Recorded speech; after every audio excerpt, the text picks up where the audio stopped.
This is not breaking news. This is not a scandal. This is not about one person. This is a systemic failure. A failure so quiet, so insidious, that it's barely noticed until it's too late. You might think you know how this ends. You don't. What's happening now isn't just politics.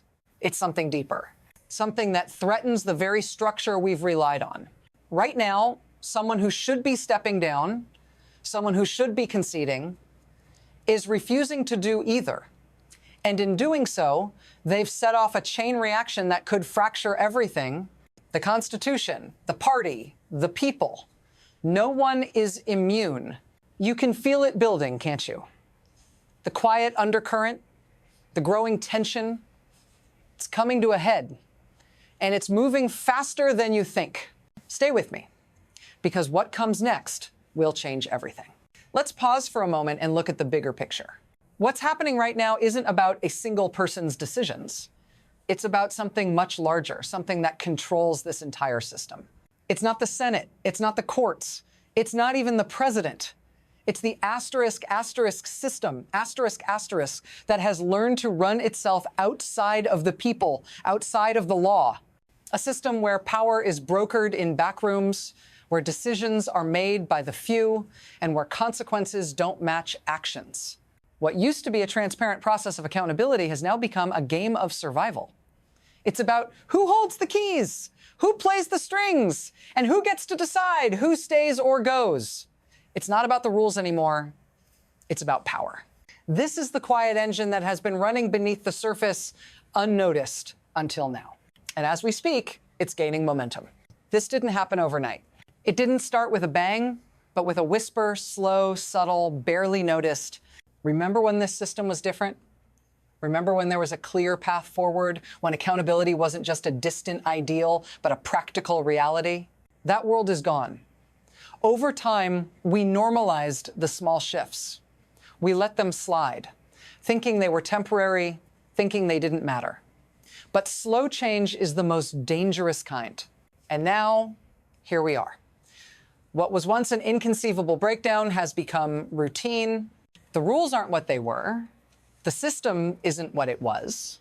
And yet, we've grown so accustomed to it that we no longer notice its gradual collapse. What happens next won't be quiet. It won't be subtle. It's all catching up with us. And then it happens. A shock, a shift. You can feel it's not just talk anymore. It's real.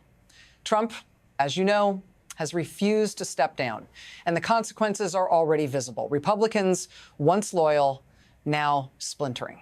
This isn't just about political strategy anymore. This is about survival. The numbers are collapsing. 217 seats, once a solid majority, are crumbling in real time. Lawmakers are abandoning ship. Some are resigning, others preparing to walk away. This is not a story about leadership. This is a story about weakness, about vulnerability. And now, the entire system is teetering. Trump's refusal to step aside isn't just defiance, it's a detonator. And the explosion is just beginning. Stay with me. The real consequences are yet to come. But here's the thing. This is not just about a stubborn man holding on to power. It's about how, the system works now. Behind the scenes, the gears turn, laws are ignored, deals are made, and the people are left with the aftermath. Every move Trump makes now isn't just about politics. It's a calculated effort to control the narrative, to control who's in power, and to destroy anyone in his way. There are those who benefit from this chaos, people whose power doesn't come from votes, but from influence. The people who can make these situations worse and get away with it. And then there are those who will pay the price, the lawmakers, the voters, the very system itself. But what's the alternative? There's none. Not anymore. This is not a political issue. It's a structural one. The system is unraveling, and no one's in charge of stopping it. The speed of this escalation is terrifying. One moment, we were talking about impeachment as a hypothetical. The next, a full-fledged crisis. Trump's defiance has already cost him the one thing he had left: control. And the damage is snowballing. The pressure is mounting on Republicans, and they're cracking. Lawmakers who once stood with him are now facing impossible choices. This isn't a slow burn anymore. This is a rapid acceleration into chaos. The very foundation of the Republican Party is breaking apart at the seams. And what's worse? It's only getting worse. The Senate vote looms. The House vote looms. The streets are swelling with protests, and the country is divided like never before. This is just the beginning. And now let's talk about asterisk, asterisk, U, asterisk, asterisk. This is not just an abstract political problem. This is something that touches you, the people. You're feeling the consequences already. Protests are not just numbers. They're asterisk, asterisk voices, asterisk, asterisk, hundreds of thousands of them. Families affected, communities torn apart, cities caught in the crossfire. This isn't some far-off, distant event. This is happening now. This is asterisk, asterisk, real asterisk, asterisk. The pressure is building. The instability is bleeding into your everyday life. It's no longer an abstract theory. It's your streets, your neighborhoods, your schools. The very fabric of society is beginning to tear. So, what are you going to do about it? You can't ignore this. No one can.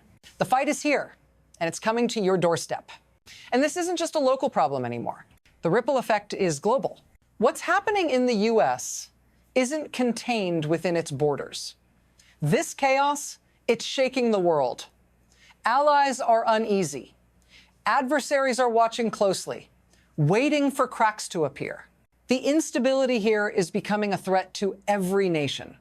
Economies are nervous. Markets are volatile. Trade deals are at risk. What happens next could have far-reaching consequences far beyond Washington, D.C. This is no longer just about impeachment.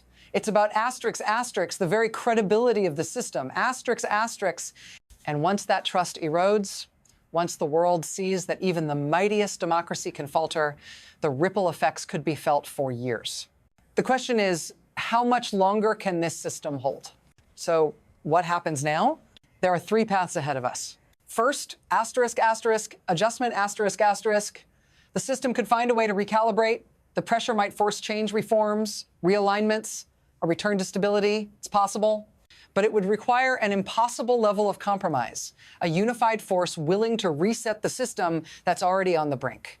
Second, asterisk, asterisk, erosion, asterisk, asterisk. The cracks get wider, the tensions continue to build. Slowly, inevitably, the system starts to break down piece by piece.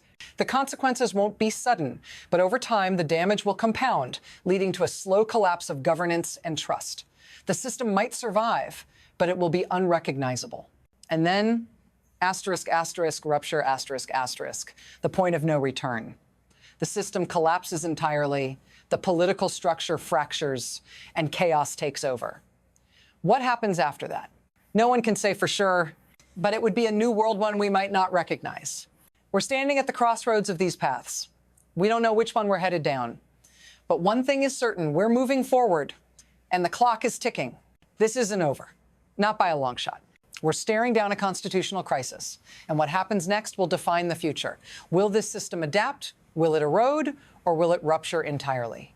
History is in the making, and it's unfolding in real time. Sunday's vote, it's not the end, it's the beginning of something far bigger. The decisions made in the coming days will decide whether we can rebuild or whether we're watching the slow collapse of everything we've known. And you have a front row seat. The question is, are you ready for what comes next? Stay tuned. This isn't just politics.